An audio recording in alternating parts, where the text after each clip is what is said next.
আমার মনে হয় আমরা খুব ভালো একটা ভবিষ্যৎ দেখতে চাচ্ছি এবং আজকে অনেক দিন পরে ছবির হাটে আসলাম, খুব ভালো লাগছে। আমার পরিচিত অনেক মুখ দেখতে পাচ্ছি এখানে সুন্দর একটা আয়োজন করা হয়েছে। অনেক দিন পরে এভাবে একটা আয়োজন ছবির হাটে হচ্ছে।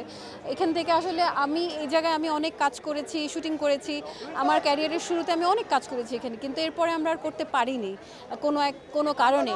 তো আজকে আবার সেখানে আসতে পেরেছি এবং কত মানুষ আজকে এখানে হাঁটছে, সবাই এখানে কনসার্টের মতো হচ্ছে। ব্যাপারটাই আসলে স্বাধীনতার একটা অংশ, কিন্তু হ্যাঁ, এটাই আমাদের বাংলাদেশ হওয়ার কথা এবং এরকম বাংলাদেশই আমরা সবাই প্রত্যাশা করি। সবাই একসাথে আড্ডা দিচ্ছি। এখানে বহু বছর পর ঢুকলাম, এখানে ঢোকা যেত না, বন্ধ করে দিয়েছিল। এটা একটা অনুভূতি বললাম আর কি। আর আমি মনে করি যে প্রতিষ্ঠানগুলো যেগুলো আছে সেগুলোর অবকাঠামোগুলো এত সুন্দরভাবে হওয়া উচিত, তাদের সিস্টেমগুলো এত সুন্দর হওয়া উচিত, যেখানে সরকারের কোনো আর হাত দেওয়ার কিছু দরকার নেই। আজকে আপনারা গণসাংবাদিকদের কোনো প্রাতিষ্ঠানিক কাঠামো নাই। আমাদের পুলিশের যেমন প্রাতিষ্ঠানিক কাঠামো ভাঙছে, যার জন্য আজকে এই অবস্থা দেখা গেছে।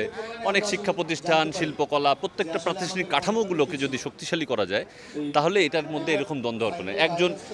একজন একটা জায়গায় বসবে, 17-18 বছর ধরে থাকবে, আর ক্ষমতা থেকে সরবে না, এটা কেমন? এটা একটা নির্দিষ্ট টার্ম পর চেঞ্জ হবে, সার্কেলিং হবে। অর্ধেক পাউডারে দ্বিগুণ উজ্জ্বলতা, নতুন রিন অ্যাডভান্সড অর্ধেক পাউডারে দ্বিগুণ উজ্জ্বলতা। যেন এই প্রাতিষ্ঠানিক কাঠামোটা যেন ঠিক থাকে, এটা মানে তাহলে আজকে এরকম জায়গা থাকলে সবসময় আমরা থাকতে পারবো। এরকম জায়গা আমাদের কখনোই ভাঙবে না। এটা ধন্যবাদ। খুবই ভালো লাগছে। আমি 2 মাস আগেও গিয়ে আমরা আলোচনা করতাম যে ডক্টর ইউনূসের মতো যদি একজন লোক বাংলাদেশে প্রধানমন্ত্রী হয় তাহলে কেমন হবে আর কি। সো 2 মাস পরে গিয়ে এটা এখন মানে স্বপ্নটা পূরণ হয়েছে আর কি।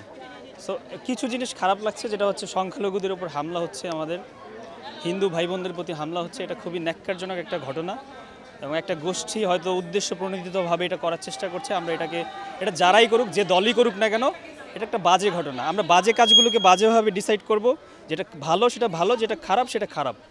কোনো দলটল দেখব না আমরা। এবং আমরা খুবই মানে অনেক ভালো লাগছে আর কি।